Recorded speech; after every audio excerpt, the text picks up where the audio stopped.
আমার মুসল্লি ভাইয়েরা, আমার মা বোনেরা, বিজ্ঞান বলে এই যে সূর্য, এই সূর্য পৃথিবী থেকে 13 লক্ষ গুণ বড়। সূর্য পৃথিবী থেকে 13 লক্ষ গুণ বড়।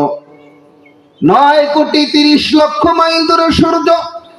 এই সূর্যকে রব্বুল আলামিন কি পরিমাণ শক্তি আর পাওয়ার দান করেছেন, সূর্যের মধ্যে রব্বুল আলামিন কি পরিমাণ শক্তি দান করেছেন। বিজ্ঞান বলে এই সূর্য যখন তাপ দিতে শুরু করে গরমের দিনে, মাত্র আমাদের দেশে 38 থেকে 40 ডিগ্রি পরিমাণ তাপমাত্রা হয়, যার কারণে গরমের দিনে আমরা বাহিরে থাকতে পারি না, প্রচন্ড তাপ লাগে, প্রচন্ড গরম লাগে। কিন্তু এই সূর্যের পিঠে কি পরিমাণ গরম। বিজ্ঞান বলে একটা লোহা, এই যে আমরা ভাত রান্না করি, তরকারি রান্না করি, রান্না করার জন্য যে আগুন ব্যবহার করা হয়, সেই আগুন হলো 400 থেকে 500 ডিগ্রি পর্যন্ত তাপমাত্রা হয়। লোহা গলানোর জন্য যেই আগুন তৈরি করা হয়, যে আগুন অগ্নি জ্বালানো হয়, বিজ্ঞান বলে সেই লোহার আগুনের তাপমাত্রা থাকে মাত্র 1500 ডিগ্রি সেলসিয়াস। আর বিজ্ঞান তথ্য দেয় আমাদেরকে, যেই রব্বুল আলামিন সূর্য সৃষ্টি করেছেন, এই সূর্যের তাপমাত্রা 1000 আর 2000 ডিগ্রি নয়, বরং 1,40,00,000 ডিগ্রি সেলসিয়াস। 1,40,00,000, প্রায় 1.5 কোটি ডিগ্রি সেলসিয়াস সূর্যের তাপমাত্রা। বিজ্ঞান বলে, এই জন্য আল্লাহর কুদরত গুলি আপনাদেরকে বলে এরপর মূল আলোচনায় ঢুকবো। বিজ্ঞান বলে এই যে সূর্য পৃথিবী থেকে 13 লক্ষ গুণ বড়। সূর্যই আল্লাহর সবচাইতে বড় সৃষ্টি নয়, সূর্য আল্লাহর চাইতে বড়, আল্লাহর সবচাইতে বড় সৃষ্টি নয়, বরং সূর্যের চাইতে 1000 লক্ষ লক্ষ গুণ বড় সৃষ্টি এ জমিনে রয়ে গেছে। বিজ্ঞান আমাদেরকে তথ্য দিয়েছে, কোরআন আমাদেরকে তথ্য দিয়েছে। রব্বুল আলামিন বলেন, ওয়ালাকাদ যায়্যানাস সামাআদ দুনিয়া বিমাসাবিহা ওয়াজআলনাহা রুজুমান লিশ-শায়াতিন ওয়াআতাদনা লাহুম আযাবাস সাঈর। আল্লাহ রব্বুল আলামিন বলেন, আমি আল্লাহ রব্বুল আলামিন পৃথিবীর প্রথম আসমানকে তারকারাজি দিয়ে সাজিয়েছি।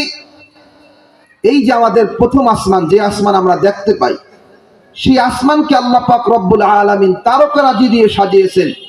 রাতের আধারে যখন সূর্যের আলো থাকে না, যারা বিজ্ঞান বই পড়ে তারা জানে, যারা স্কুল কলেজের মাদ্রাসার ছাত্র তারা জানে যে সূর্যের আলো যেরকম আছে, তারকারাজিরও আলো আছে, কিন্তু দিনের বেলা তারকাগুলি আমাদের চোখে পড়ে না। গতকালকে মাদ্রাসার ছাত্রদেরকে আমি পড়াইতেছিলাম, কিতাব পড়াইতেছিলাম, ওই কিতাবের মধ্যে আসছে তারকারাজির আলো থাকে, দিনেও থাকে, রাতেও থাকে, কিন্তু সূর্যের আলোর তাপ দিনের বেলা বেশি হওয়ার কারণে, সূর্যের আলোর মুখটা দিনের বেলা জমিনের দিকে থাকার কারণে, সূর্যের তাপের কারণে, আলোর কারণে তারকারাজির আলো দেখা যায় না। কিন্তু তারকারাজির নিজস্ব আলো আছে, নিজস্ব আলো নাই, কিন্তু তারকারাজির জ্বলে। এই যে তারকা, এই তারকা সম্পর্কে বিজ্ঞান বলে যে সূর্য যেরকম পৃথিবী থেকে 13 লক্ষ গুণ বড়, তারকারাজি পৃথিবীর চাইতে আরো বহু গুণ বড়, সূর্যের চাইতে আরো বহু গুণ বড়। এইরকম তারকারাজি 1টা 2টা 10টা 5টা 20টা নয়, বরং বিজ্ঞান বলে পৃথিবীতে কোটি কোটি তারকা আছে। আবার তারকা এত দূরে অবস্থিত, এত দূরে অবস্থিত, বিজ্ঞান বলে যে আলোর গতি প্রতি সেকেন্ডে 3 লক্ষ কিলোমিটার, 3 লক্ষ কিলোমিটার দূরে আলো, গতি আলো। এই আলো পৃথিবীতে এইরকম তারকাও আছে। কথাগুলি বুঝতে আপনাদের হয়তো বা কষ্ট হতে পারে, আমি মূল আলোচনা যাব। আল্লাহর সৃষ্টি সম্পর্কে একটু বুঝাইতেছি যে আল্লাহর সৃষ্টি কত বিশাল। বিজ্ঞান আমাদেরকে বলে যে পৃথিবীতে এইরকম তারকারাজি আল্লাহ পাক সৃষ্টি করেছেন, যেই তারকা সৃষ্টি হওয়ার পরে তার আলো প্রতি সেকেন্ডে 3 লক্ষ কিলোমিটার গতিতে জমিনের দিকে আসতেছে।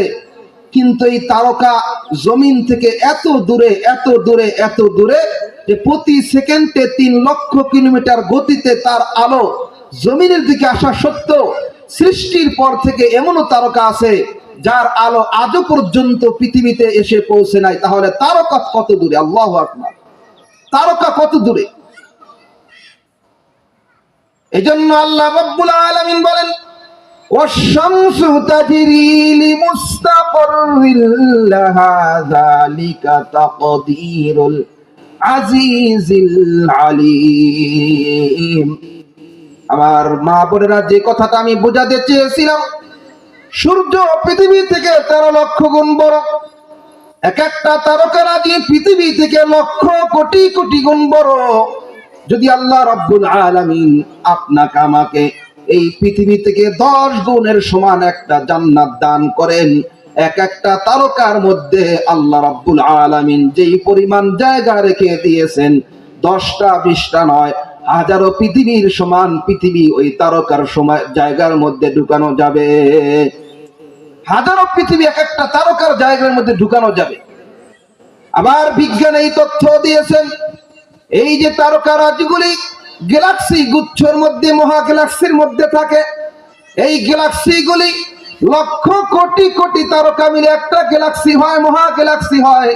সংক্ষেপে বলতেছি, এই গ্যালাক্সিগুলি, মহা গ্যালাক্সিগুলি যখন ঘুরতে ঘুরতে ব্ল্যাক হোলের কাছে আসে, তখন ব্ল্যাক হোল এই মহা গ্যালাক্সিকে গিলে ফেলে প্রথম আসমানের নিচে এইরকম অগণিত ব্ল্যাক হোল আছে, যেই ব্ল্যাক হোল মহা গ্যালাক্সিকে এমন ভাবে গিলে ফেলে, ছোট্ট বাচ্চা নকশা, ছোট্ট বাচ্চা পয়সা গিলে ফেললে যেই রকম টের পায় না, কয়েল গিলে ফেললে যেই রকম টের পায় না, মহা গ্যালাক্সি গুলি ব্ল্যাক হোল গিলে ফেলে টের পায় না।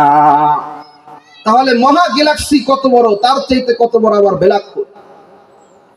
আল্লাহর সৃষ্টি, আল্লাহর পয়গম্বর মুহাম্মদুর রাসূলুল্লাহ সাল্লাল্লাহু আলাইহি ওয়াসাল্লাম হাদিস শরীফের মধ্যে বলেন, আল্লাহর পয়গম্বর সাল্লাল্লাহু আলাইহি ওয়াসাল্লাম সাহাবায়ে কেরামের একটি জামাত কাফেলাকে পাঠাইলেন যুদ্ধ অভিযানে।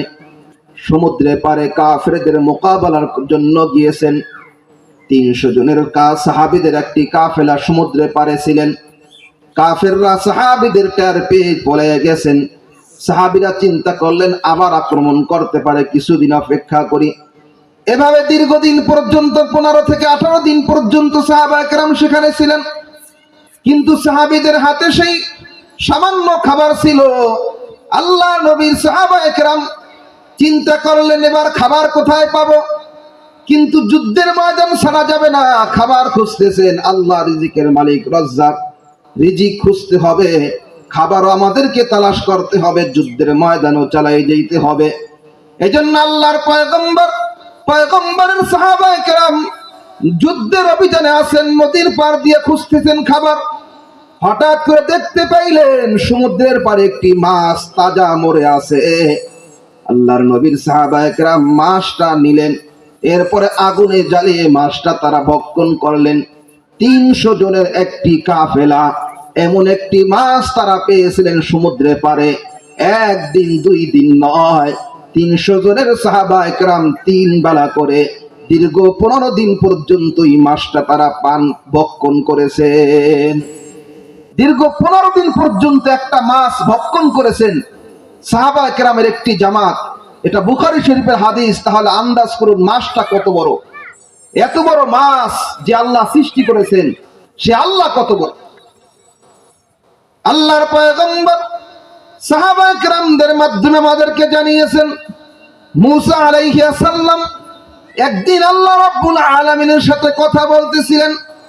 কথা বলার এক মুহূর্তে আল্লাহর নবী হযরতে মুসা আলাইহিস সালাম রব্বুল আলামিনকে প্রশ্ন করলেন, ওগো আল্লাহ, তোমার এত বিশাল সৃষ্টি, তুমি এত বড় বিশাল সৃষ্টি করেছো, এত বড় বড় মাখলুক তুমি সৃষ্টি করেছো।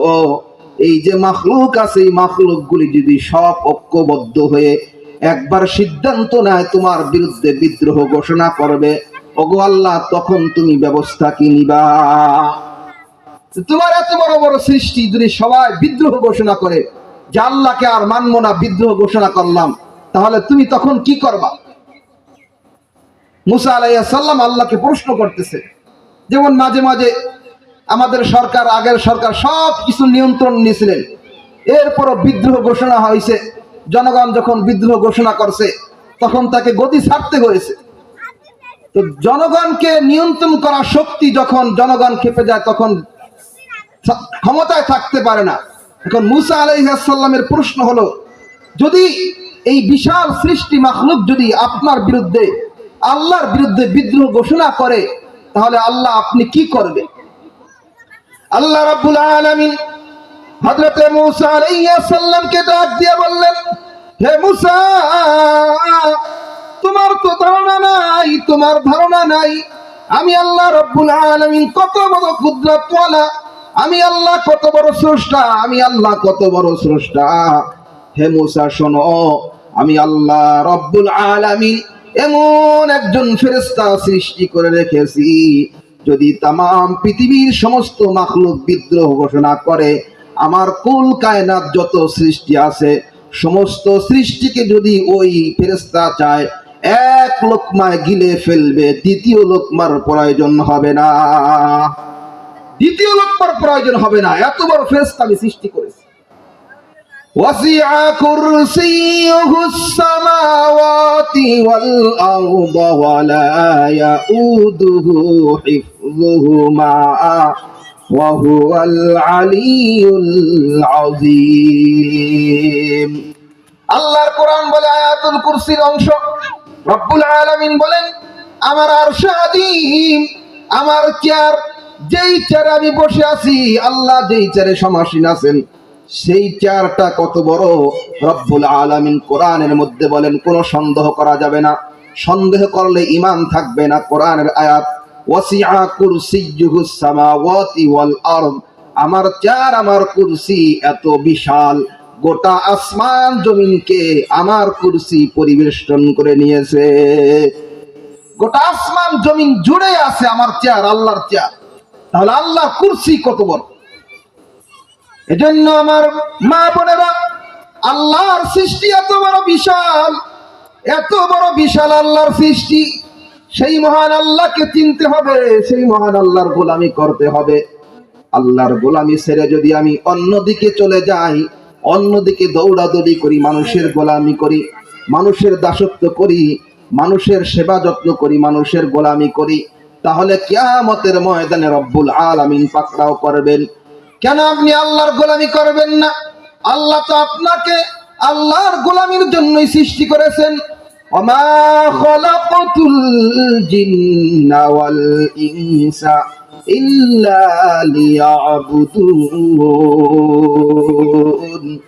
আল্লাহ রাব্বুল আলামিন বলেন, আমি মানুষ এবং জিন এই দুই জাতিকে সৃষ্টি করেছি আমার গোলামি করার জন্য। আপনাকে আমাকে আল্লাহ পাক সৃষ্টি করেছেন আল্লাহর গোলামি করার জন্য। আপনি কেন আল্লাহর গোলামি করবেন না? আল্লাহর সৃষ্টি এত বড় বিশাল যে আল্লাহ রাব্বুল আলামিন এত বড় সৃষ্টি করেছেন, এত বিশাল সৃষ্টি করেছেন, সে আল্লাহ কত বড়। এজন্যই আমরা নামাজের মধ্যে ধাপে ধাপে প্রতিটা মুহূর্তে ওঠা বসা আমরা বলি আল্লাহু আকবার, আল্লাহু আকবার। তার মানে হলো আল্লাহ সবচেয়ে বড়, আল্লাহ সবচেয়ে বড়। এই পৃথিবীর যত কিছু আছে সব কিছুর চাইতে আল্লাহ বড়। আল্লাহ কত বড় তার কোনো নির্দিষ্ট কোনো মাপ নাই, নির্দিষ্ট কোনো মাপ দেওয়ার যোগ্যতা ক্ষমতা কারো নাই। আল্লাহর আকারের আকার নাই, আল্লাহর বিশালতার কোনো বিশেষ কোনো আয়তন নাই। আমার মা বোনেরা, আল্লাহ রাব্বুল আলামিন কোরআনে কারিমের মধ্যে আপনাকে আমাকে আদেশ করেছেন দুনিয়ার সমস্ত নারীদেরকে লক্ষ্য করে। আল্লাহ রাব্বুল আলামিন কোরআনে কারিমের মধ্যে ঘোষণা করেছেন, ওয়াকারনা ফি বুয়ুতিকুন্না ওয়ালা তাবাররাজনা তাবাররুজাল জাহিলিয়াতিল উলা ওয়াকিমনাস সালাতা ওয়াআতিনাজ যাকাহ ওয়াআতি'নাল্লাহা ওয়া রাসূলাহু।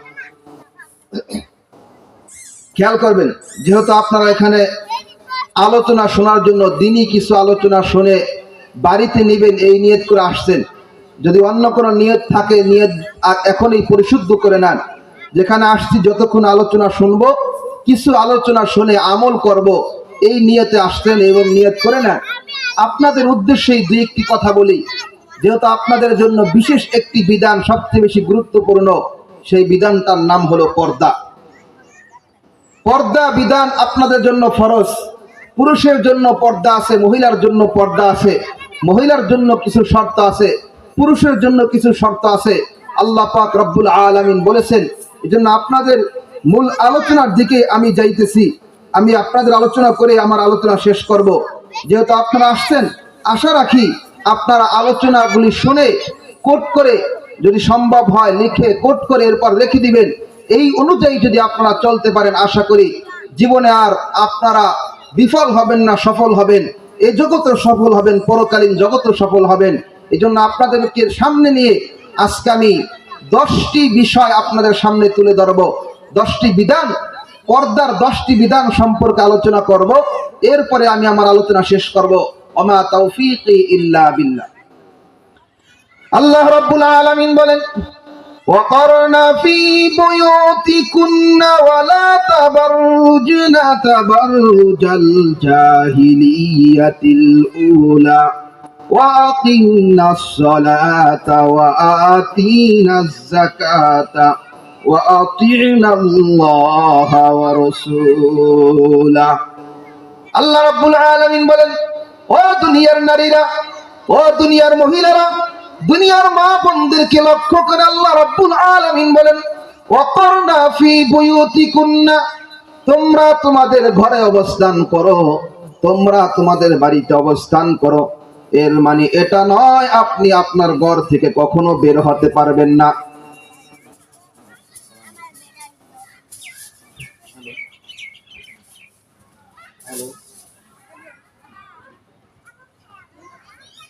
এর মানে এটা নয় আপনি আপনার ঘর থেকে বের হতে পারবেন না, বাড়ি থেকে বের হতে পারবেন না। বরং আল্লাহ রাব্বুল আলামিন কোনো কিছুই মানুষের সাধ্যের বাহিরে করেন নাই। রাব্বুল আলামিন বলেন, ওয়াকরনা ফি বুয়ুতিকুন্না ওয়ালা তাবাররাজনা তাবাররুজাল জাহিলিয়াতিল উলা ওয়া আকিমনাস সালাতা ওয়া আতিনাজ যাকাতা وأطيعنا الله ورسوله। রব্বুল আলামিন বলেন, রব্বুল আলামিন বলেন, ওয়াকরনা ফি বুয়ুতিকুন্না, হে দুনিয়ার নারীরা, তোমরা তোমাদের ঘরে থাকো। তার মানে হলো আপনার প্রয়োজন ছাড়া আপনি ঘর থেকে বের হতে পারবেন না। তবে আল্লাহর বিধান, শরীয়তের বিধান হলো 3টা কারণে একজন মহিলা তার বাড়ি থেকে বের হতে পারবে। কয় কারণ মনে রাখবেন? 3টা কারণে একজন মহিলা তার বাড়ি থেকে বের হতে পারবে। 1 নম্বর কারণ হলো ব্যক্তিগত কারণ। ব্যক্তিগত কারণে একজন নারী, একজন মা, একজন বোন তার বাপের বাড়ি যাবে, তার ভাইয়ের বাড়ি বেড়াতে যাবে, তার আপনজন আত্মীয় স্বজন কারো বাড়িতে বেড়াতে যাবে। এটা হলো তার ব্যক্তিগত প্রয়োজন। অথবা তার স্বামী নাই, তার ভাই নাই, তার সন্তান নাই, তার আপনজন কেউ নাই, বাজার করার মতো কেউ নাই। যদি প্রয়োজন হয়, বাজার করতে হয়, বাজার করার মতো যদি কেউ না থাকে, একজন নারী বাজার করার জন্য বের হতে পারবে। কিন্তু কিছু শর্ত আছে, সামনে বলতেছি। তাহলে 3 কারণে নারী ঘর থেকে বের হতে পারবে। 1 নম্বর হলো ব্যক্তিগত কারণ। 2 নম্বর ধর্মীয় কারণ। ধর্মীয় কারণ হলো নারী তার শিক্ষা অর্জন করার জন্য, কোরআন শিখার জন্য, হাদিস শিখার জন্য, দ্বীনি মাসআলা মাসাইল শেখার জন্য মাদ্রাসায় ভর্তির প্রয়োজন, মাদ্রাসায় ভর্তি হবে। মাদ্রাসায় যাওয়ার প্রয়োজন, যেতে পারবে। ওয়াজ মাহফিলে আলোচনা শোনার প্রয়োজন, নারীর জীবনের পরিবর্তনের জন্য, নারীর জীবনে ধর্মীয় শিক্ষা অর্জন করার জন্য ওয়াজ মাহফিলের প্রয়োজন আছে। এই জন্য 2 নম্বর কারণ হলো মানুষ তার ধর্মীয় প্রয়োজনে বাড়ি থেকে বের হতে পারবে। আর 3 নম্বর কারণ হলো একজন নারী তার অর্থের প্রয়োজনে, আর্থিক প্রয়োজনে বের হতে পারবে। আর্থিক প্রয়োজনটা কতটুকু, কখন নারী তার বাড়ি থেকে বের হতে পারবে? মুফাসসিরিনে কেরামগণ বলেন, দুনিয়ার কোন নারী যদি এতটাই অসহায় হয়, এই নারীর স্বামী নাই, নারীর বাবা নাই, নারীর ভাই নাই, নারীর কোনো সন্তান নাই, উপার্জনক্ষম এমন কোন পুরুষ এই নারীর পক্ষে নাই, নারীর পাশে দাঁড়াবে। এবার নারী তার অর্থের প্রয়োজনে বাড়ি থেকে বের হবে, কিন্তু শরিয়াতের মাসআলা হলো, ধর্মের শরিয়াতের বিধান হলো, যদি নারীটা এতটাই অসহায় হয়ে যায়, তার ভাই নাই, তার স্বামী নাই, তার সন্তান নাই, ইসলামী শরিয়াতের বিধান হলো ওই নারীর ভরণ পোষণের ব্যবস্থা করবে সরকার। সরকার ব্যবস্থা করবে, যদি কেউ না থাকে উপার্জনক্ষম। কিন্তু যদি সরকার ব্যবস্থা না করে, তাকে তো বাঁচতে হবে।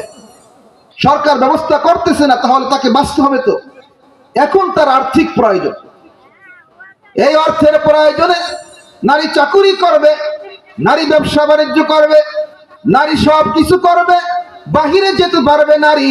কিন্তু নারী বাহিরে যাওয়ার জন্য কতগুলি শর্ত আছে, সিরিয়াল অনুযায়ী আমি সেই শর্তগুলি আপনাদের সামনে আলোচনা করব। তাহলে 1 নম্বর আপনাদেরকে যেটা বললাম, নারী 3 কারণে বাড়ি থেকে বের হতে পারবে। যদি প্রয়োজন মনে করেন লিখে রাখতে পারেন, 3 কারণে নারী তার ঘর থেকে বের হতে পারবে। 1 নম্বর হলো ব্যক্তিগত কারণ, 2 নম্বর ধর্মীয় কারণ, 3 নম্বর আর্থিক কারণ। এই 3 কারণে নারী ঘর থেকে বের হতে পারবে। এই 3টা কারণের কোনো একটা কারণ যদি দেখা না দেয়, কোনো নারী তার ঘর থেকে বের হতে পারবে না। তাহলে ঘর থেকে বের হতে পারবে না নারী, সারা জীবন ঘরেই থাকবে, এটা আল্লাহর বিধান নয়। বরং আল্লাহ বিধান দিয়েছেন তোমরা তোমাদের ঘরে থাকো, কিন্তু বিশেষ প্রয়োজনে, বিশেষ কিছু প্রয়োজনে বের হওয়া যাবে। সেই প্রয়োজনগুলি কি? 3টা কারণ আপনাদের সামনে আলোচনা করলাম। একটা আয়াতকে সামনে রেখেই, একটা আয়াতকে সূরা আহজাবের 33 নম্বর আয়াত, সম্ভবত আয়াতকে সামনে রেখেই আমি আপনাদের সামনে আলোচনা করতেছি 3 কারণে নারী ঘর থেকে বের হতে পারবে। এবার নারী যদি ঘর থেকে বের হয়, তাহলে সেই নারীর জন্য ঘর থেকে বের হওয়ার পরেও কিছু বিধান রয়েছে, ঘরের মধ্যে থাকার পরেও কিছু বিধান রয়েছে, নারীর জন্য কিছু পর্দার বিধান রয়েছে। আল্লাহর কোরআন তার জন্য কিছু বিধিবিধান নির্ধারণ করে দিয়েছেন। আমার মা বোনেরা খেয়াল করবেন, এই পৃথিবীতে যদি আপনি মনে করেন আপনার স্বামী অত্যাচারী, আপনার স্বামী জালেম, আপনার স্বামী অত্যাচারী, যদি এটা আপনি মনে করেন, তাহলে মনে করবেন এই পৃথিবীতে সবচাইতে বড় জালেম ছিলেন ফেরাউন। সবচাইতে বড় জালেম অত্যাচারী ছিল ফেরাউন। কিন্তু ফেরাউনের ঘরে থাকা সত্ত্বেও বিবি আসিয়া ছিলেন একজন নেককার মহিলা, যার আলোচনা রব্বুল আলামিন কোরআনে কারিমে দিয়েছেন। আসিয়া আলাইহিস সালাম, তার আলোচনা কোরআনে কারিমের মধ্যে আসছে। এই পৃথিবীতে আসিয়া আলাইহিস সালাম তিনি এতটাই দামি হয়েছেন, এতটাই দামি হয়েছেন যে আল্লাহ রাব্বুল আলামিন তাকে দুনিয়াতেই মৃত্যুর সময় তার চোখের সামনে তার চির সুখের বাসস্থান জান্নাত তার সামনে তুলে ধরেছেন। ওই ফেরাউনের নির্যাতন অবস্থায় মৃত্যুবরণ করতেছে, আর জান্নাত দেখে হাসতে হাসতে এই পৃথিবী থেকে আসিয়া আলাইহিস সালাম বিদায় নিয়েছে। وضرب الله مثلا للذين آمنوا امرأة فرعون إذ قالت رب ابن لي عندك بيتا في الجنة ونجني من فرعون وعمله ونجني من القوم الظالمين। আমার মা বোনেরা ভালো করে শুনবেন, ফেরাউন ছিল এই পৃথিবীর মধ্যে সবচেয়ে বড় জালেম। নিজেকে রব বলে দাবি করেছিল, শুধুমাত্র রব নয়, সে বলেছিল আনা রব্বুকুমুল আলা, আমি সবচাইতে বড় প্রভু, আমি সবচাইতে বড় খোদা। এই দাবি ফেরাউন নিজে করেছিল। কিন্তু এই জালেম তার ঘরেই রব্বুল আলামিন আসিয়া আলাইহিস সালামকে পাঠিয়েছেন। তিনি জালেমের ধর্ম গ্রহণ করেন নাই, স্বামীর ঘরে ছিলেন, একই সাথে ছিলেন, সংসার করছেন, দুনিয়াবি কাজ সব চালিয়ে গিয়েছেন, কিন্তু অন্তরে অন্তরে লালন করেছেন ফেরাউন আমার রব নয়, ফেরাউন আমার ক্ষমতার মালিক নয়, ফেরাউন আমার কোনো কিছুর মালিক নয়, মালিক হলেন একজন, তিনি হলেন আল্লাহ। আমার মালিক আল্লাহ। ফেরাউন অত্যাচার নির্যাতন করতেছিল, কিন্তু এরপরও আসিয়া আলাইহিস সালাম গোপনে গোপনে কালিমা পড়ে এক আল্লাহকে স্মরণ রেখেছেন। ফেরাউন যখন টের পাইল হযরত আসিয়া আলাইহিস সালামকে নির্যাতন শুরু করে দিল, অত্যাচার শুরু করে দিল, মারপিট শুরু করে দিল। ফেরাউন ছিলেন মিশরের মধ্যে সবচেয়ে সুন্দরী, ফেরাউন আসিয়া ছিলেন মিশরের মধ্যে সবচেয়ে সুন্দরী। ফেরাউন আসিয়াকে অনেক মোহাব্বত করতেন, ভালোবাসতেন। যেহেতু নিজের কোনো সন্তান ছিল না, ফেরাউনের কোনো সন্তান ছিল না, আসিয়াই ছিল তার সম্বল, আসিয়াকে অত্যন্ত ভালোবাসতেন। এই আসিয়ার ঈমানের খবর পাওয়ার পরে ফেরাউন চিন্তিত হয়ে গেলেন, হায় হায়, আমি মানুষকে আমাকে রব বলার জন্য ডাকি, আমি মানুষকে আমাকে রব বলে ঘোষণা করার জন্য আমি বলি, আর আমার ঘরেই যদি আমাকে রব বলনেওয়ালা না থাকে, তাহলে আমার তো বদনাম হয়ে যাবে, আমার খোদাইত্ব থাকবে না, আমার সত্যি থাকবে না, আমি দুর্বল হয়ে পড়ব। আসিয়াকে হুমকি দিলেন, কাজ হয় না। ধমক দিলেন, কাজ হয় না। আসিয়া আলাইহিস সালামকে নির্যাতন শুরু করলেন, মারপিট শুরু করলেন। আসিয়া ডাকতে বলে, স্বামী আমার, দুনিয়াতে তুমি আমার স্বামী, যদি তুমি ঈমান এনে কালিমা পড়ে আল্লাহর গোলামি করে যেতে পারো, পরকালেও তুমি থাকবে আমার স্বামী। হে আমার স্বামী, এ দুনিয়াতে তুমি আমাকে যতই নির্যাতন অত্যাচার করো, যে এই এক আল্লাহর প্রতি ঈমান এনেছি, আমার জীবন চলে যাবে, জীবন চলে যাবে। এক আল্লাহর প্রতি ঈমান এনেছি, ঈমান আমি ছাড়তে পারবো না। এবার ফেরাউন আরো হিংস্র হয়ে গেল, আরো অত্যাচার শুরু করে দিল। ফেরাউন এবার অত্যন্ত কঠোর ভাষায়, অত্যন্ত কঠিন ভাবে শাস্তির ব্যবস্থা করে দিল।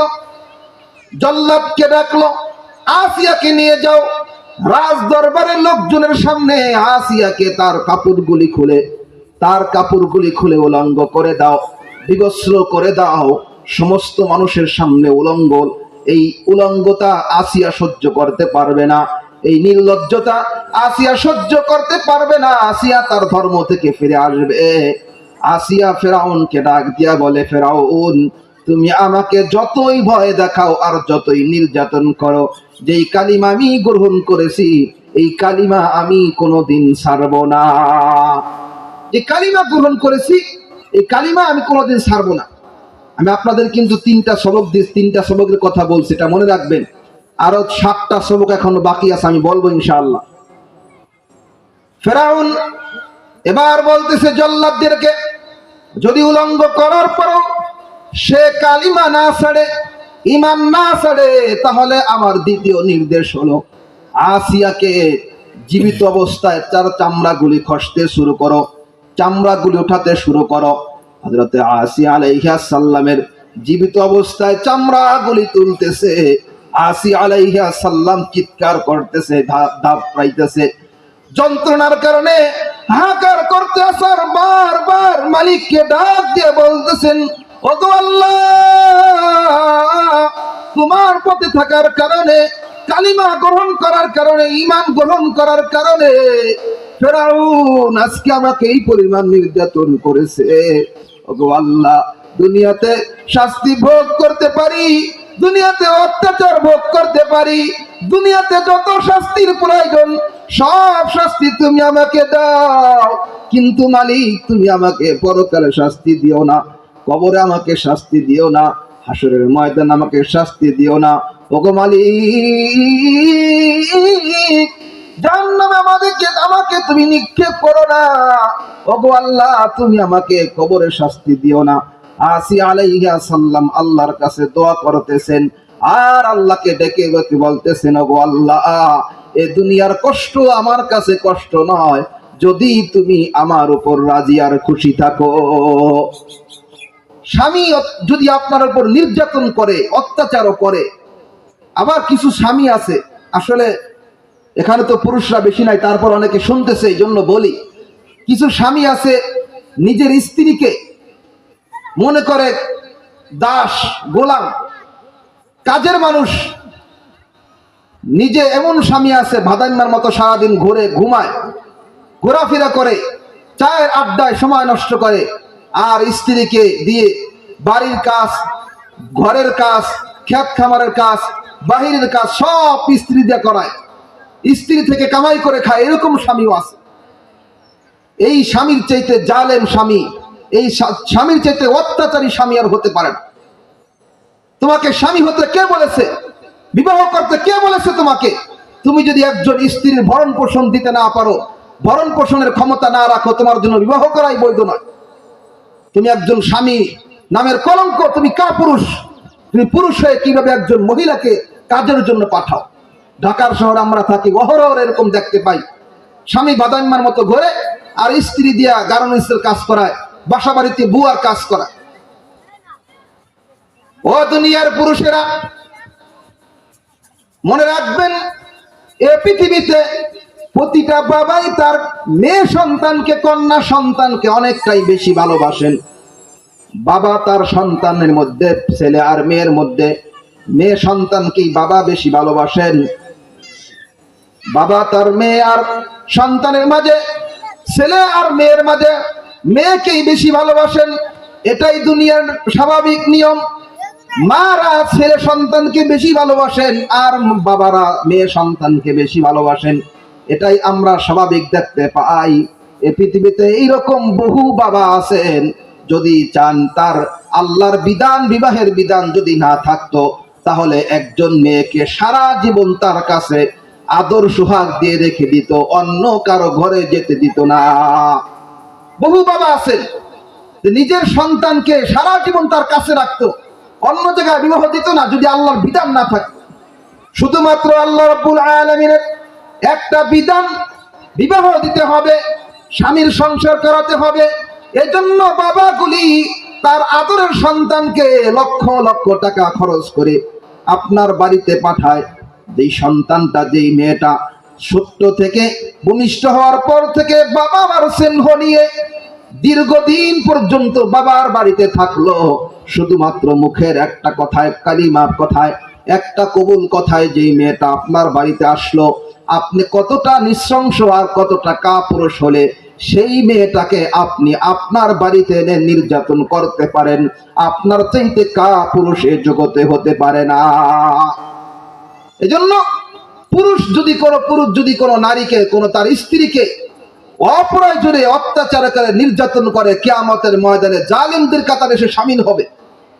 আপনি কেমন পুরুষ হয়েছেন যে নারীকে অত্যাচার করবেন? হ্যাঁ, নির্দিষ্ট শরীয়তের নীতিমালা আছে, সেদিকে যাওয়ার সময় নেই, সেদিকে যাব না। আমার মুসল্লি ভাইয়েরা, আমার ধর্মপ্রাণ মুসলমান ভাইয়েরা, মা বোনেরা, যেই কথা বলতেছিলাম, আসিয়াকে অত্যাচার নির্যাতন করতেছিল। আসিয়ার যখন লাশ, আসিয়ার যখন জান বের হয়ে যাবে, মরণাপন্ন, একেবারে জান বের হওয়ার মুহূর্তে আসিয়া আলাইহিস সালাম আল্লাহর কাছে দোয়া করতেছেন, ওয়া মারইয়াম ইবনাতা ইমরান আল্লাতী আহসানাত ফারজাহা ফানাফাখনা ফীহা মির রূহিনা ওয়া সাদ্দাকাত বিকালিমাতি রাব্বিহা আসি আলাইহিস সালাম আল্লাহর কাছে দোয়া করলেন, রব্বি বিনিনি ইনদাকা বাইতান ফিল জান্নাহ। ওগো আল্লাহ, দুনিয়ার সব নির্যাতন অত্যাচার সহ্য করেছি, এই নির্যাতন অত্যাচার কোনোই আমার কাছে কিছু নয়। যদি তুমি আমাকে তোমার কাছে একটা ঘর দাও, তোমার কাছে থাকার ব্যবস্থা করে দাও, এটাই আমার জীবনের জন্য সফল। তোমার কাছে আমাকে ঘর করে দাও। আসি আলাইহিস সালাম আল্লাহর কাছে দোয়া করলেন। আল্লাহ পাক দোয়া কিভাবে কবুল করলেন? মুফাসসিরিনে কেরামগণ লেখেন, আসিয়ার যখন জান বের হয়ে যায়, তখন আল্লাহ রাব্বুল আলামিন জিবরাইলকে বললেন, জিবরাইল, আসিয়া দুনিয়ার নির্যাতন অত্যাচার সহ্য করেছে, স্বামীর সাজানো সংসার, স্বামী মহা সম্রাট, শক্তিশালী, দুনিয়ার আরাম আয়েশের কোনো অভাব ছিল না, টাকা পয়সার কোনো অভাব ছিল না। ও মা বোনেরা, আপনার টাকা হইলে আপনি মনে করেন বেপরদা চললেই আপনার জন্য সৌন্দর্য, আপনি দামি দামি পারফিউম লাগিয়ে, দামি দামি আপনার বিভিন্ন আপনার পোশাক লাগিয়ে এরপর আপনি বাহিরে বের হন বেপরদা হয়ে, আপনার চাইতে আসিয়ার সম্পদ কম ছিল না, আসিয়ার স্বামীর সম্পদ কম ছিল না। তাম পৃথিবীর বাদশা ছিলেন, গোটা পৃথিবী নিয়ন্ত্রণ করতেন। পৃথিবীর বাদশা ছিলেন না, কিন্তু গোটা পৃথিবীর নিয়ন্ত্রণ করতেন ফেরাউন। সেই ফেরাউনের ঘরে অভাব ছিল না, কিন্তু এত অভাব থাকা সত্ত্বেও, এত শান শৌকত থাকা সত্ত্বেও, এত টাকা পয়সা থাকা সত্ত্বেও, এত ক্ষমতা থাকা সত্ত্বেও, এত পাওয়ারফুল একজন ব্যক্তির স্ত্রী হওয়া সত্ত্বেও দুনিয়ার সমস্ত স্বার্থকে বিকিয়ে দিয়ে এরপরে তিনি আল্লাহকে রাজি আর খুশি করেছে। এই জন্য মনে রাখতে হবে, আপনার স্বামীর টাকা থাকতে পারে, টাকা থাকলেই দামি দামি পোশাক কিনে সুন্দর সুন্দর পোশাক উনি ব্যবহার করে বেপরদা হয়ে রাস্তা বের হবেন। কিয়ামতের ময়দানে আপনাকে আল্লাহ না করুক জাহান্নামে যেতে হবে। আপনাকে হতে হবে মা খাদিজা রাদিয়াল্লাহু তাআলা আনহার মতো, আয়েশা সিদ্দিকা রাদিয়াল্লাহু তাআলা আনহার মতো, সুমাইয়া রাদিয়াল্লাহু তাআলা আনহার মতো, ইসলামের মহামনীষীদের মতো, হযরত খাদিজাতুল কুবরা রাদিয়াল্লাহু তাআলা আনহু রাদিয়াল্লাহু তাআলা আনহা, আল্লাহর পয়গম্বরের স্ত্রী হযরত খাদিজা রাদিয়াল্লাহু তাআলা আনহা মক্কার মধ্যে সবচাইতে বড় ধনী ছিলেন, বুদ্ধিমতী ছিলেন। আজ থেকে 1400 বছর আগে একজন নারী কতটা যোগ্যতা সম্পন্ন হলে কয়েকটা রাষ্ট্রে তার ব্যবসা বিস্তৃত ছিল। অনেক পুরুষ আছে এখন বিদেশের বিভিন্ন রাষ্ট্রে ব্যবসা করে। আধুনিক প্রযুক্তি হয়েছে, বিজ্ঞান হয়েছে, বিভিন্ন মাধ্যমে, মোবাইলের মাধ্যমে, বিমানের মাধ্যমে, সহজ যাত্রার মাধ্যমে বিদেশে ব্যবসা করে। তখনকার যুগে বিদেশে ব্যবসা করা তো অনেক কঠিন ছিল। আর একজন নারী, হাজারের মধ্যে একজন নারী ব্যবসায়ী বিদেশে ব্যবসা করে পাওয়া কঠিন। আর তখনকার যুগে খাদিজা রাদিয়াল্লাহু তাআলা আনহা কয়েকটি রাষ্ট্রে ব্যবসা করতেন। তাহলে এবার আন্দাজ করেন খাদিজা কত বড় ব্যবসায়ী ছিলেন। এই খাদিজা রাদিয়াল্লাহু তাআলা আনহা কয়েকটি রাষ্ট্রে তার ব্যবসা বিস্তৃত ছিল। বিবাহের আগেও আল্লাহর পয়গম্বর মুহাম্মদুর রাসূলুল্লাহ সাল্লাল্লাহু আলাইহি ওয়াসাল্লামকে ব্যবসায় পাঠিয়েছিলেন ব্যবসার মাল দিয়ে। খাদিজা রাদিয়াল্লাহু তাআলা আনহুর সম্পদের কোনো অভাব ছিল না, অর্থের কোনো অভাব ছিল না। এই খাদিজা রাদিয়াল্লাহু তাআলা আনহু আল্লাহর পয়গম্বর সাল্লাল্লাহু আলাইহি ওয়াসাল্লামের কাছে যখন বিবাহে আসলেন, তার যত সহায় সম্পদ ছিল, স্থাবর অস্থাবর যত সম্পদ ছিল, সমস্ত সম্পদ হযরতে খাদিজা রাদিয়াল্লাহু তাআলা আনহা আপন স্বামী মুহাম্মদুর রাসূলুল্লাহ সাল্লাল্লাহু আলাইহি ওয়াসাল্লামের হাতে সুপর্দ করে দিলেন।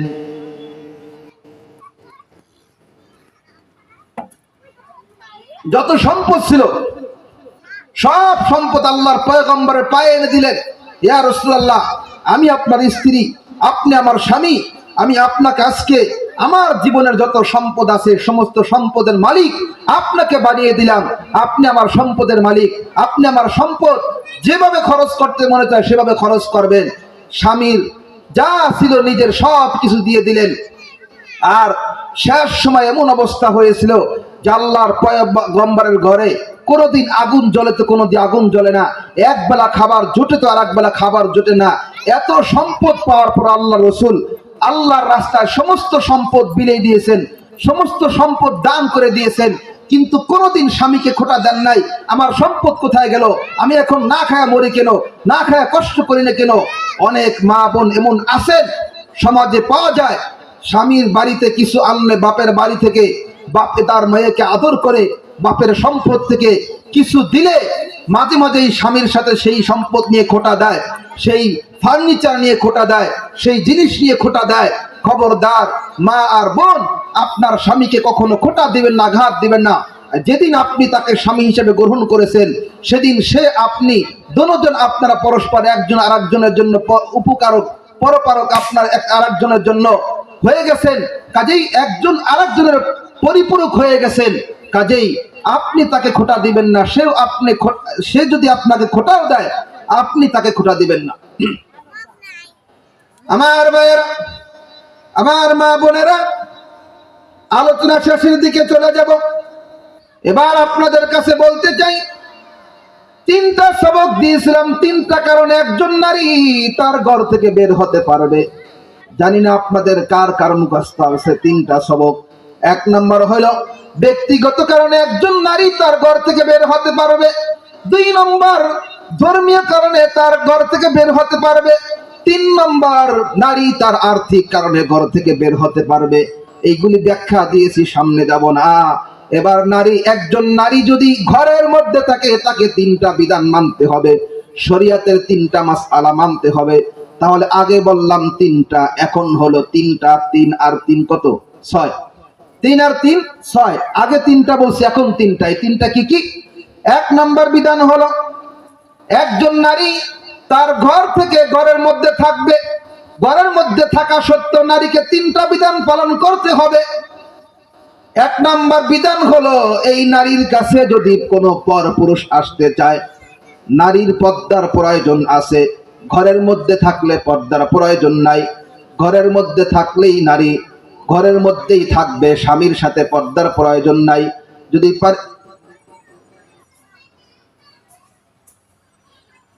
ঘরের মধ্যে যদি থাকে তাহলে পর্দার প্রয়োজন নাই। কিন্তু যদি বাহির থেকে কেউ আসে, সংক্ষেপে বলে শেষ করে দিব, যদি বাহির থেকে যদি কেউ আসে তাহলে তিনটা বিধান রয়েছে। এক নম্বর বিধান হলো যে বাহির থেকে আসবে সে আগে অনুমতি নিয়ে ঘরে প্রবেশ করবে। ইয়া আইয়ুহাল্লাযীনা আমানু লা তাদখুলু বুয়ুতান গায়রা বুয়ুতিকুম হাত্তা তাস্তানিসু ওয়া তুসাল্লিমু আলা আহলিহা। ঘরের মধ্যে নারী যখন থাকবে তার জন্য এক নম্বর বিধান হলো বাহির থেকে যেই পরপুরুষটা আসবে সে সালাম দিয়ে ঘরে প্রবেশ করবে। সালাম ছাড়া ঢুকতে পারবে না, সালাম দিয়ে প্রবেশ করবে। এবার সালাম দেওয়ার পরে ভেতরে যেই নারী থাকবে সেই নারীর কাজ কি? পুরুষের বিধান এখানে আছে, নারীর বিধানও আছে। পুরুষ সালাম দিবে, নারী তার সালামের জবাব দিবে। দুই নম্বর কাজ হলো ওই পুরুষটা নারীর কাছে অনুমতি চাইবে ঘরে প্রবেশ করার জন্য। নারী যদি তুমি ভালো মনে করো পুরুষকে অনুমতি দেওয়া, তাহলে অনুমতি দিবা। আর যদি তুমি ভালো মনে না করো তাহলে ওই পুরুষকে তুমি অনুমতি দিবা না। পুরুষ তোমার জন্য বিধান হলো যদি নারী তোমাকে অনুমতি না দেয় তাহলে মন খারাপ করবা না, খারাপ ব্যবহার করবা না, বদনাম করবা না। আল্লাহর বিধান মাথা নত করে তুমি চলে যাবা। একজন বেগানা নারী আমাকে কথা বলার সুযোগ দেয় নাই, সমস্যা থাকতে পারে, এই কথাটা মাথায় রেখে পুরুষ তুমি চলে যাবা। আল্লাহ রাব্বুল আলামিন বলেন এক নম্বর বিধান হলো একজন নারী ঘরের মধ্যে যখন থাকবে তখন তার জন্য এক নম্বর বিধান হলো সালাম দিয়ে প্রবেশ করবে বাহির থেকে আসার পরে। দুই নম্বর কথা বলার জন্য যদি প্রয়োজন হয়, যেই পুরুষটা ঘরের মধ্যে প্রবেশ করলো এই পুরুষটার সাথে আপনার কথা বলার প্রয়োজন। আল্লাহর বিধান হলো ওয়াইদা সাআলতুমুহুন্না মাতাআন ফাসআলুহুন্না মিন ওয়ারাই হিজাব। আল্লাহ রাব্বুল আলামিন বলেন যদি কথা বলতে হয় পরপুরুষের সাথে তাহলে তাকে মাঝখানে পর্দা দিয়ে কথা বলতে হবে। এই যে পর্দা দিয়ে কথা বলতেছি, পর্দার মাধ্যমে পুরুষ যদি পরপুরুষ হয়, নারী যদি পরনারী হয়, তাহলে আল্লাহর বিধানের দুই নম্বর বিধান হলো যে তাকে পর্দার আড়ালে কথা বলতে হবে, পর্দা ছাড়া ডাইরেক্টলি কথা বলা যাবে না। তিন নম্বর বিধান, সময় কমে জন্য শেষ করতেছি, যদি ওই পুরুষ একান্ত আপনজন হয়, পর্দা ফরজ, কিন্তু একেবারে আপনজন চাচাতো ভাই অথবা মামাতো ভাই, এমন কিছু আলাপ আছে যেই আলাপগুলি তাকে একান্ত করতে হবে। অন্য কেউ শুনলে সমস্যা, জমি জমা অথবা অন্য কোনো বিষয়, তাহলে যদি একান্তই তার সামনে আসতে হয় তাহলে আল্লাহর কোরআনের তিন নম্বর বিধান হলো তাকে অবশ্যই ওয়ালা ইউবদিনা জিনাতাহুন্না, তার সৌন্দর্য প্রদর্শন করে নারীর কিছু আকর্ষণীয় অঙ্গ প্রত্যঙ্গ আল্লাহ পাক দিয়েছেন, নারীকে আল্লাহ পাক আলাদা আকর্ষণ দিয়েছেন, সৌন্দর্য দিয়েছেন, এগুলির কোনোটাই আনা যাবে না। বরং বোরকা পরে সুন্দর করে মুখ ঢেকে নেকাব পরে এরপর একজন নারী তার ওই পুরুষের পর পুরুষের সামনে আসতে পারবে কথা বলার জন্য। তাহলে আগে বলছি তিনটা, এখন বললাম তিনটা, ঘরের মধ্যে থাকাকালীন তিনটা, এই হলো 6টা। এবার নারী যখন বাহিরে বের হবে তখন তার জন্য তিনটা বিধান পালনীয়। এক নম্বর বিধান হলো তাকে বোরকা পরে বের হতে হবে। ওয়াকুল্লিল মুমিনিনা ইয়া আইয়ুহান নাবিয়্যু কুল লিআজওয়াজিকা ওয়া বানাতিকা ওয়া নিসাইল মুমিনিনা ইউদনিনা আলাইহিন্না মিন জালাবিবিহিন। সময় শেষ হয়ে গেছে, এইজন্য আমি আর কথা দীর্ঘায়িত করতেছি না। এখানে আল্লাহর বিধান হলো হে নারী যখন তুমি তোমার ঘর থেকে বের হবা তখন তোমার মুখ ঢেকে তারপর বের হও। খবরদার মুখ খুলে বের হওয়া যাবে না। অনেকে তো মাসআলা দিয়ে ফেলে মুখ খোলা যায় না, এটা সম্পূর্ণ বিভ্রান্তকর মাসআলা। নারী তার মুখ খুলে বের হতে পারবে না।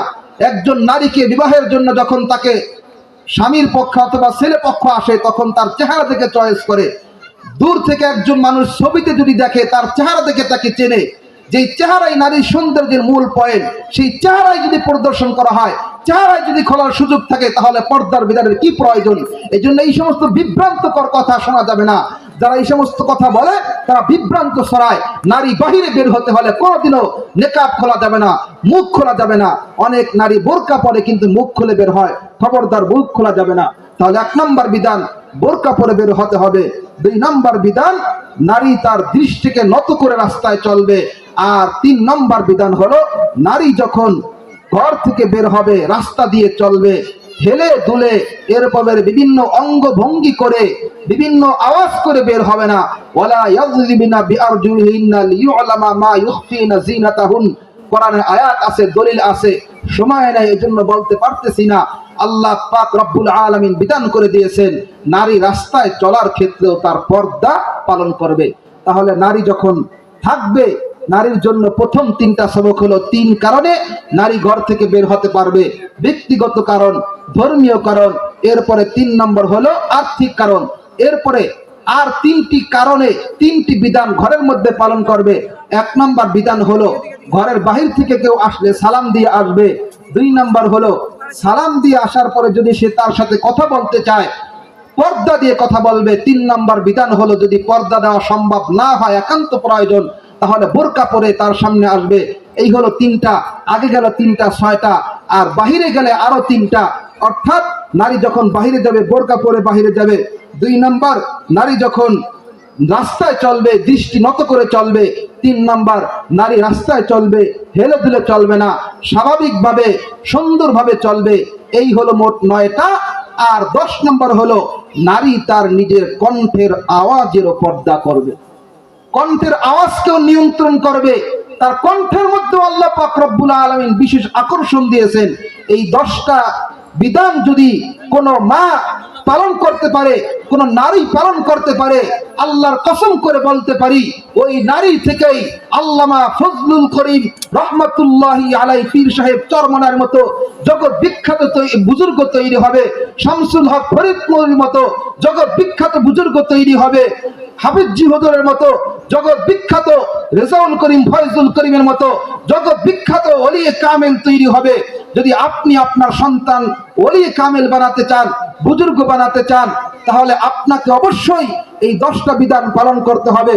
যদি আপনি এই 10টা বিধান পালন করতে পারেন তাহলে আশা করা যায় আপনি ওলি কামেল হবেন। আপনার সন্তান যে আসবে সেও জগতের মধ্যে ভালো আলেম হবে। এই জন্য এই 10টা বিধান পালন করুন। এই 10টা বিধানের পালনের পাশাপাশি আপনার সন্তানকে আপনি মাদ্রাসায় পড়ান। আপনার সন্তান আলোচনা করবে, দিন শিখবে, আপনাকে দিন বুঝাবে, দিন শিখাবে।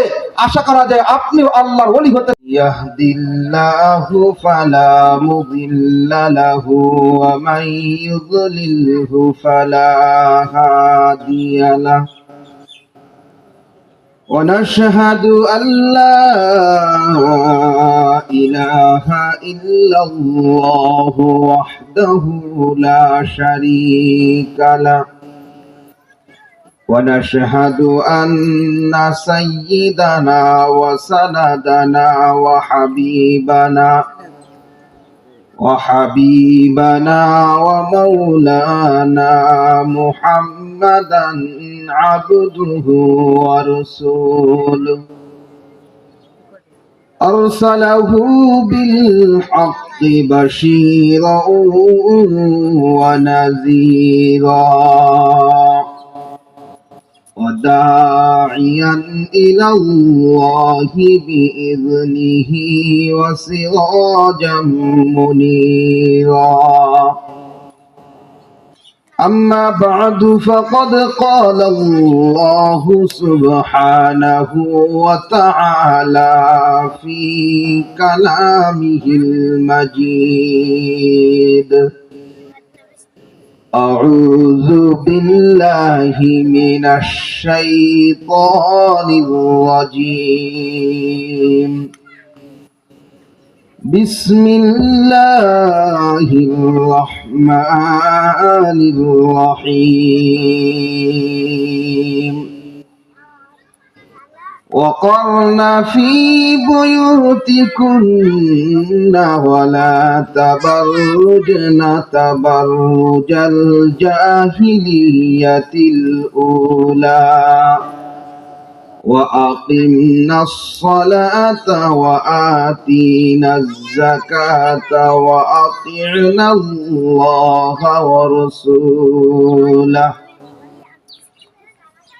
وقال النبي صلى الله عليه وسلم المرأة إذا صلت خمسها وصامت شهرها وأقامت بعلها وأحصنت فرجها فلتدخل من أي باب شاءت أو كما قال عليه الصلاة والسلام. وقال تعالى في شان حبيبه ومحبوبه إن الله وملائكته يصلون على النبي يا أيها الذين آمنوا صلوا عليه وسلموا تسليما. اللهم صل على محمد وعلى آل محمد كما صليت على إبراهيم وعلى آل إبراهيم إنك حميد مجيد. اللهم بارك على محمد وعلى آل محمد كما باركت على إبراهيم وعلى آل إبراهيم إنك حميد مجيد. यहाँ हम सब मुसाफिर हैं वही आखिर ठिकाना यहाँ हम सब मुसाफिर हैं वही आखिर ठिकाना कोई आगे रवाना है कोई पीछे रवाना।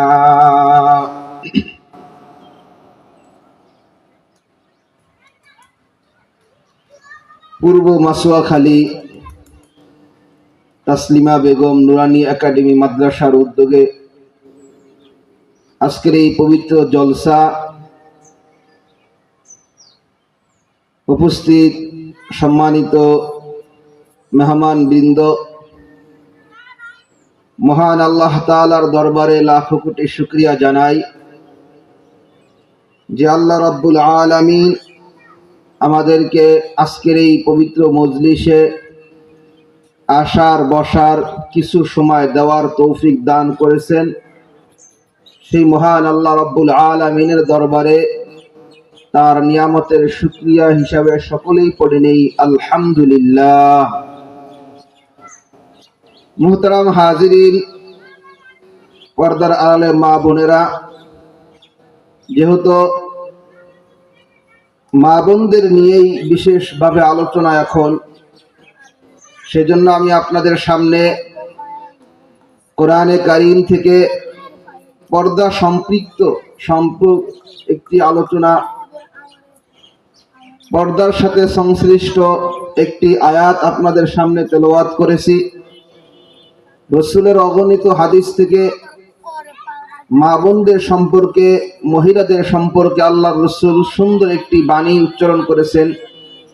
সেই বাণীটি আপনাদের সামনে তেলাওয়াত করেছি। কোরআন এবং হাদিসের আলোকে নির্দিষ্ট সময়ের মধ্যেই অল্প কিছু আলোচনা করেই আমি আজকের আলোচনা শেষ করব। ওয়ামা তাওফীকি ইল্লা বিল্লাহ। সম্মানিত উপস্থিতি, আল্লাহ রাব্বুল আলামিন আপনাকে আমাকে সৃষ্টি করেছেন তার গোলামি করার জন্য। এই পৃথিবীতে যত কিছু তৈরি হয়, সব কিছু তৈরির পিছনে একটা না একটা উদ্দেশ্য থাকে। উদ্দেশ্যহীন কোনো জিনিস পাগলও তৈরি করে না। সব কিছুর পিছনে উদ্দেশ্য থাকে, কি উদ্দেশ্যে এটাকে বানানো হইতেছে বা কি উদ্দেশ্যে বানাইলাম। তা আপনাকে আমাকে আল্লাহ পাক রব্বুল আলামিন সৃষ্টি করেছেন, সৃষ্টি করে তার উদ্দেশ্য কি সেটাও তিনি ক্লিয়ার করে দিয়েছেন। ওমা খালাকতুল জিন্না ওয়াল ইনসা ইল্লা লিয়াবুদুন। মানুষ এবং জিন জাতিকে আল্লাহ পাক তার গোলামি করার জন্য, আই লিয়ারিফুনি, আল্লাহ বলেন আমাকে চেনার জন্য আমি সৃষ্টি করেছি। আল্লাহর গোলামি করতে করতে, তাকওয়া পরহেজগারি অর্জন করতে করতে মানুষের মাঝে এমন একটা যোগ্যতা এসে যায়, এমন একটা সময় এসে যায়, যেই সময়টায় মানুষ আল্লাহ তাআলাকে চিনতে শুরু করে এবং চিনতে চিনতে একটা পর্যায়ে এরকম হয়ে যায় যে বান্দার মাঝে আর আল্লাহর মাঝে কোনো পর্দা থাকে না। সরাসরি একজন বান্দা আল্লাহর সাথে কথা বলতে পারে, সেই যোগ্যতা রাখে।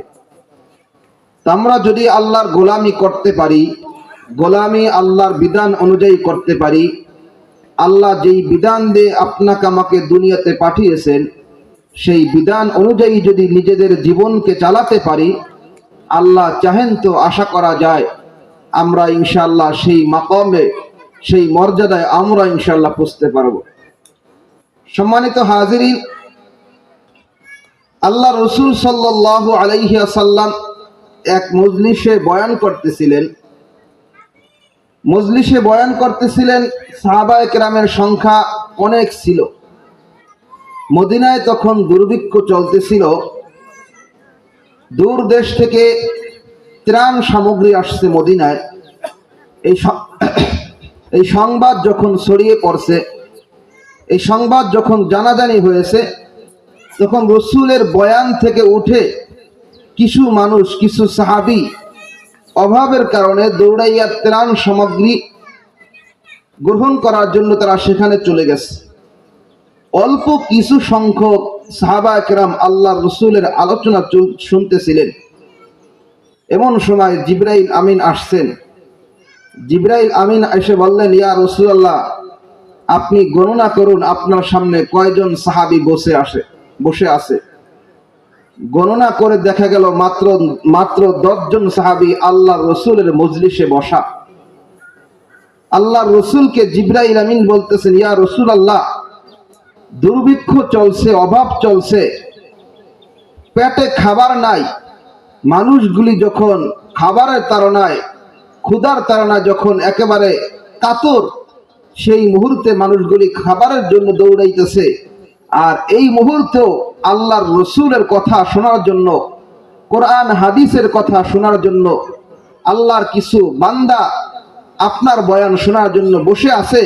মহান আল্লাহ রাব্বুল আলামিন আমাকে ফরমান দিয়ে পাঠিয়েছেন, যতজন সাহাবী এই মজলিসে বসা সবাইকে আপনি ঘোষণা করে দেন সবাই জান্নাতি। বলি সুবহানাল্লাহ। আশারায়ে মুবাশশারাকে বলা হয়, আমরা সকলেই জানি, আশারায়ে মুবাশশারা মানে 10 জন সুসংবাদ প্রাপ্ত সাহাবী। এই 10 জন সুসংবাদ প্রাপ্ত সাহাবী, তার মানে জান্নাতের সুসংবাদ শুধু 10 জন পাইছে এরকম নয়, বরং আল্লাহর নবীর কোন সাহাবী জাহান্নামে যাবে না, সমস্ত সাহাবী জান্নাতি। 1.25 লক্ষ সাহাবী সবাই জান্নাতি। কিন্তু আশারায়ে মুবাশশারা প্রসিদ্ধ হলো কেন? 10 জন সাহাবীর নাম প্রসিদ্ধ আসলো কেন? কারণটা কি?